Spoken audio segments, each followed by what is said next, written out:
Last night, we had a pretty damn good Thursday night football game. Something I thought after the first 4 drives were just going to be a shootout because both defenses were like, nah. And then it turned into like a defensive game and no offense could get going. And of course, ended on some controversy because a face mask in the end zone was not called, even though the ref is standing right there. And they said in the pool report afterwards, they're like, oh, we just couldn't see him. He's right there. How can you not see him? So, yeah, we're going to talk about that. But more importantly, the Honolulu Flu is real. Every team that plays the Lions loses the week after. It is very, very real. And if the Packers wind up winning on Sunday, they will be ahead of the Minnesota Vikings in the NFC North, and all is well. Safety. Skolala. Yeah, that missed call. It's how you say unforgivable? Is this an unforgivable missed call? Well, because the refs don't see it, but because we can fix it. We have ways to fix it, and we the NFL chooses not to fix it. Dude, it's it reminded me. I said this on stream too. It was like the Packers Cardinals game. Like that was a playoff game. It was like the highest scoring playoff game ever between Kurt Warner and Aaron Rodgers, and it went into overtime, and it was a fumble. And the Cardinals wound up winning that game. But there's a huge face mask on Aaron Rodgers that wasn't called. And I was like, oh, I've seen this one before. I don't like it. It's not a fun one. It's not fun at all. The Rams, they got Cooper Kupp back. They got Puka Nacua back. And I thought, mistakenly so, that Puka was going to kind of be limited because everything that you read online was very like, oh, he's kind of like, all right, they just starting him now. They're just bringing him back. Cooper Kupp, I was like, all right, maybe he's going to. Nope. They went to Puka Nacua like 150 times last night. They were constantly targeting that man. And look, when you get your top 2 wide receivers back, your offense is better. Your whole team looks really good suddenly. Matthew Stafford doesn't look old. He just looks great. I thought, stupid ass me, TJ Hawkinson would be playing. And nope, he's not playing. Puka Nacua, yep, they activated him this week, and he's going in immediately. Both surprising, but yeah, the Rams are just they're back to being the Rams.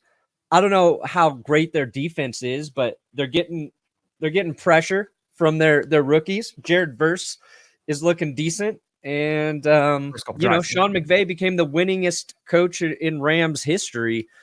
So they're also in a division that is just weird. The NFC West is so weird. So the Rams I think they have a real shot to win that division. They already beat the Niners once. That helps them.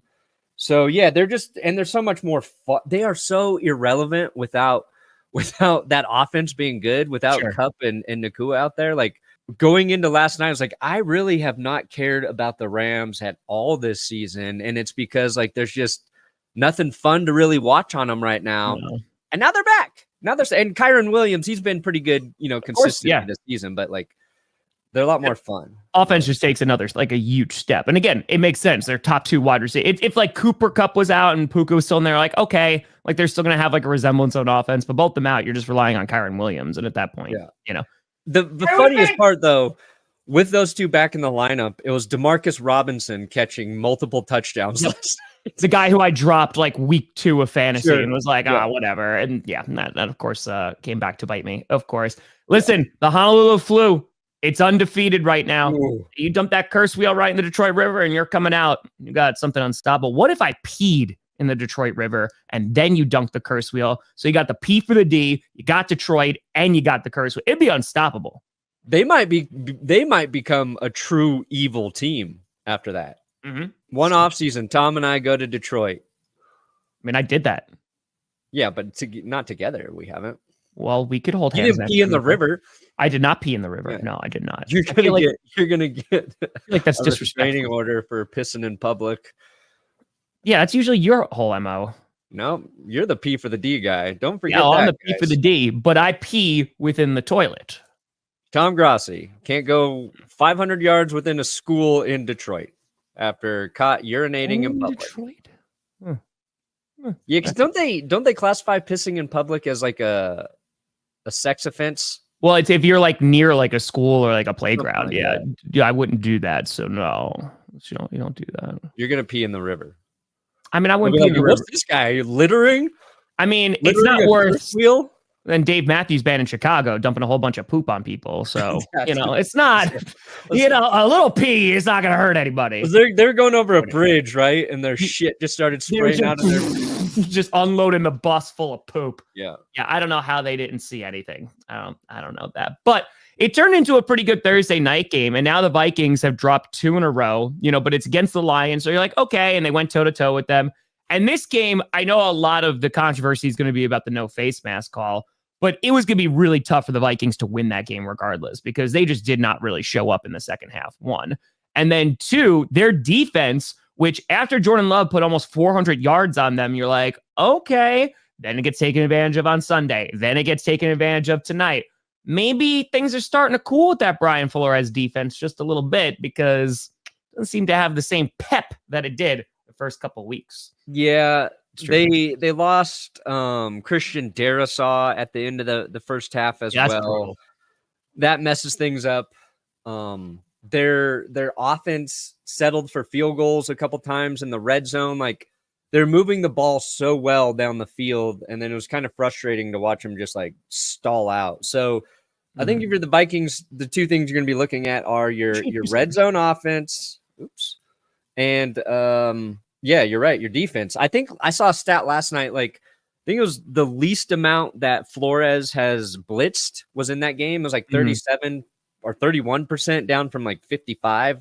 He and Vance Joseph were like the 2 blitz kings through the first 5 weeks of the season. I talked to Garrett from Football Analysis last night, who is a Vikings fan. Yes. Great YouTube channel. Make sure you go check him out. And he's like, my major concern is the pass rush. Like, we haven't been able to generate pressure without blitzing, and now we showed we can't just generate pressure organically. So I think you really hit it on the head there of what might concern the Vikings moving forward. Yeah. I mean, in terms of this, and we can start talking about the officiating too, it's like you said, like, this is a fixable problem, right? Like, it's not going to take a ton. It's just the NFL has to find that happy medium in order to do so.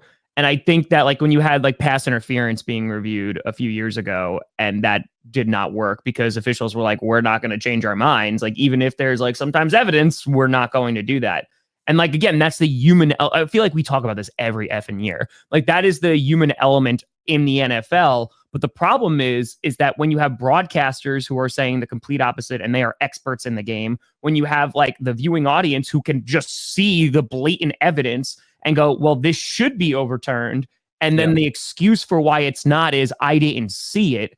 And you're standing in the back of the end zone. Well, you know what? Okay, listen, let's just take that for face value. You didn't see it. Cool. Sure. Whatever. Well, now you have all these cameras that are all on it, and you can obviously see it. What I don't understand is they have replay assist, right? Yeah. And do you know how replay assist even like actually works?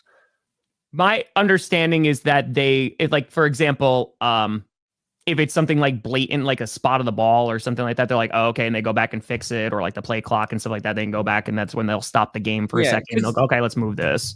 You hear it every now and then, right? They're like, because of replay assist, we determined it's not like a review. It doesn't stop the game. It's just the ref gets info from somebody else. Some magical little voice in his ear tells in New York, they have a whole room. Because during the Fan of the Year thing, when I went to New York to the headquarters, like, there's a whole room, and there is a designated person assigned to every single game that it can have communications with the officials. Yes. So I don't understand why that information, that process isn't available for a play like this.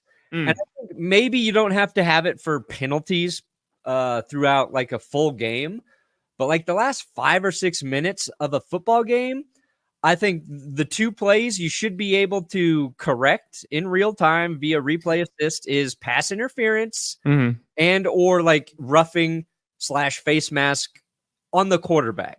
A wrong roughing the passer call should be able to be corrected. Like, a guy should be like, we looked at that. That shouldn't be called roughing. Or, oh, you missed that face mask in the end zone. That is a face mask. That is not a safety. That does not give the ball to the Rams, and that does not end the game. In fact, this is a first down for the Vikings.